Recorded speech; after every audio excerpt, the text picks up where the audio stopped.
ರಾಮಲಿಂಗಾರೆಡ್ಡಿ ಅವರು ಸಾರಿಗೆ ಸಚಿವರನ್ನೇ ನಾನು ಇದಕ್ಕೆ ಬಸ್ ನಿಲ್ದಾಣಕ್ಕೆ ಕರೆದುಕೊಂಡು ಬಂದು ಇವತ್ತು ಆ ಬಸ್ ನಿಲ್ದಾಣದಲ್ಲಿ ಆಗ್ತಾ ಇರ್ತಕ್ಕಂಥ ಎಲ್ಲ ಸಮಸ್ಯೆಗಳನ್ನ ಬಗೆಹರಿಸಿ ಎಕ್ಸ್ಪ್ರೆಸ್ ಮತ್ತೆ ಈ ಹೆದ್ದಾರಿಯಲ್ಲಿ ಸಾಕ್ತಕ್ಕಂಥ ಎಲ್ಲ ಬಸ್ಗಳು ಒಳಗಡೆ 60% ಹೆಚ್ಚು ಬಸ್ಗಳು ಒಳಗಡೆ ಪ್ರವೇಶ ಬರುವಂತೆ ಮಾಡಲಿಕ್ಕೆ ನಾನು ಪ್ರಾಮಾಣಿಕವಾಗಿ ಶ್ರಮಿಸಿ ಅದರಲ್ಲಿ ಯಶಸ್ಸನ್ನ ಸಾಧಿಸಿದ್ದೀನಿ. ಅದರ ಸದುಪಯೋಗವನ್ನ ಸಾರೋ ಮಹಾಜನತೆ ಸೋಲೂರು ಹೋಬಳಿ ಅವರು ಹೊಡಿತಾ ಇದ್ದೀರಾ ಅಂತ ನಾನಾದ್ರೂ ಭಾವಿಸ್ತಾ ಮುಂದಿನ ದಿನಗಳಲ್ಲಿ ನಿಮ್ ಜೊತೆ ಸದಾ ಇರ್ತೀನಿ.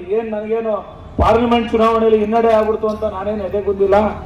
ಜನ ಪಾರ್ಲಿಮೆಂಟ್ ಚುನಾವಣೆಗೆ ಒಂದು ರೀತಿ ದೃಷ್ಟಿಕೋನದಿಂದ ಮತ ಹಾಕ್ತಾರೆ, ಅಸೆಂಬ್ಲಿ ಚುನಾವಣೆಗೆ ಮತ ಚಲಾಯಿಸಬೇಕಾದ್ರೆ ಅವ್ರ ದೃಷ್ಟಿಕೋನ ಬೇರೆ ಇರುತ್ತೆ, ಗ್ರಾಮ ಪಂಚಾಯತಿಗೆ ಹಾಕೋ ದೃಷ್ಟಿಕೋನ ಬೇರೆ ಇರುತ್ತೆ, ಜಿಲ್ಲಾ ಪಂಚಾಯತಿ ತಾಲೂಕ್ ಪಂಚಾಯತಿಲಿ ಚುನಾವಣೆ ಮಾಡೋಗೆ ಮತ ಚಲಾಯಿಸ್ತಕ್ಕಂಥ ದೃಷ್ಟಿಕೋನನೇ ಬೇರೆ ಇರುತ್ತೆ. ಯಾಕಂದ್ರೆ ಮತದಾರರು ಬಹಳ ಬುದ್ಧಿವಂತರು, ಅವ್ರ ದೃಷ್ಟಿಕೋನ ಬೇರೆ ಬೇರೆ ರೀತಿ ಇರುತ್ತೆ. ಹಾಗಾಗಿ 4 ವರ್ಷಗಳ ಕಾಲ ನಿಮ್ ಜೊತೆಯಲ್ಲಿ ಇರ್ತೀನಿ, ನಿಮ್ಮ ಸೇವೆ ಮಾಡ್ತೀನಿ. ನಾನು 4 ವರ್ಷ ಸೋಲೂರು ಹೋಬಳಿಗೆ ಹಿಂದೆ ಇದ್ದಂತ 10 ವರ್ಷದ ಶಾಸಕರು ಏನ್ ಮಾಡಿದ್ರು, ನಾನು ಈ 5 ವರ್ಷದಲ್ಲಿ ನನಗೆ ಅವಕಾಶ ಕೊಟ್ಟಿದ್ದಕ್ಕೆ ಏನ್ ಮಾಡಿದೆ ಅಂತ ಮುಂದೆ ನೀವು ತೀರ್ಮಾನವನ್ನ ಮಾಡಿರಿ. ಯಾಕಂದ್ರೆ ಮತದಾರರೇ ಪ್ರಜಾಪ್ರಭುತ್ವದಲ್ಲಿ ಅಂತಿಮ.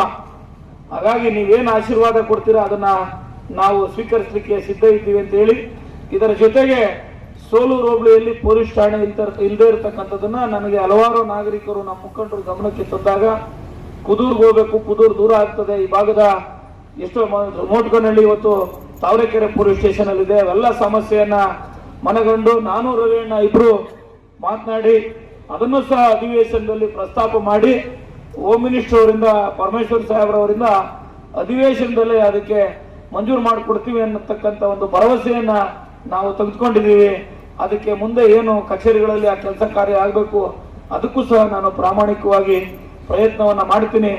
ನಿಮ್ ಜೊತೆ ಸದಾ ನಿಮ್ಮ ಸೇವಕನಾಗಿರ್ತೀನಿ, ಶಾಸಕನಾಗಿರೋದಿಲ್ಲ ಅಂತ ಹೇಳ್ತಾ ಈ ಕೇಂದ್ರ ಬ್ಯಾಂಕಿನ ಉದ್ಘಾಟನೆಗೆ ನನ್ನನ್ನ ಕರೆದು ಉದ್ಘಾಟನೆಯನ್ನ ಮಾಡಿಸಿ ಮತ್ತೆ ಮಾತನಾಡಲಿಕ್ಕೆ ಅವಕಾಶ ಮಾಡಿಕೊಟ್ಟಂತ ಕೇಂದ್ರ ಬ್ಯಾಂಕಿನ ಅಧ್ಯಕ್ಷರು, ಪದಾಧಿಕಾರಿಗಳು, ಇಲ್ಲಿರ್ತಕ್ಕಂಥ ಎಲ್ಲ ಗೌರವಾನ್ವಿತ ಮಹಾಜನತೆಗೆ ನನ್ನ ಧನ್ಯವಾದಗಳನ್ನು ಸಮರ್ಪಿಸಿ ನನ್ನ ಮಾತನ್ನು ಮುಕ್ತಾಯ ಮಾಡ್ತೀನಿ. ನಮಸ್ಕಾರ.